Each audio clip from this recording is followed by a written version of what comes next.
Sports Flash TV na may dati. Ito ay lagi kang panalo, bakbakan na sigurado, mga balitang WBO may ibinulgar sa plano ng Japan Boxing Commission kay Inoue versus Casimero at Garcia posibleng mapalaban sa world title. Pag-usapan natin yan mga ka-flash. Pero bago ang lahat, huwag kakalimutang i-like, mag-subscribe at hit ang notification bell para updated ka sa mga bidyong katulad nito.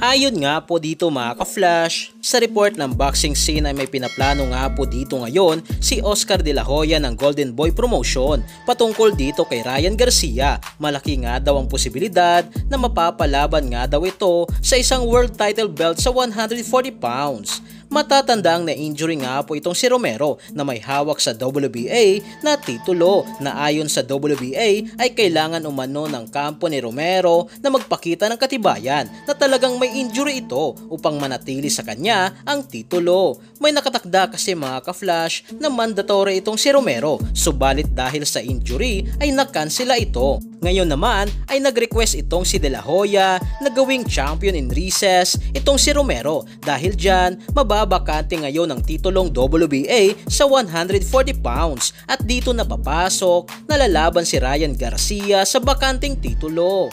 Sa kabilang balita naman nga po mga ka-flash, may ibinunyag nga po dito ang isang international judge ng WBO na si Edward Ligas na dito nga sa kanyang post sa Facebook September 2, 2023 ay sinabi nito na sinabihan nga daw siya ng top ranking official from Japan Boxing Commission na hindi niya lang pinangalanan na itong si Casimero at Inoue ay talagang magkukross ang landas sa ibabaw ng lona sa susunod na taong 2024. Paliwanag niya pa dito na haharapin nga daw muna ni Inoue itong si WBA at IBF Unified Champion Marlon The Nightmare Tapales sa buwan ng Disyembre bago matapos ang taong 2023 at isusunod niya dito si 3 Division World Champion angas ng Pinas Janrel Cuadro Alas Casimero. Subalit ang laban na yan mga ka-flash ay talagang mangyayari kapag nadispatcha na ni Casimero ang kanyang makakalaban sa October 12 kontra sa dating IBF Super Bantamweight Champion na si Yukinori Ogoni. Pero hindi lang yan mga ka-flash dahil bago makakalaban ni Casimero si Inoue next year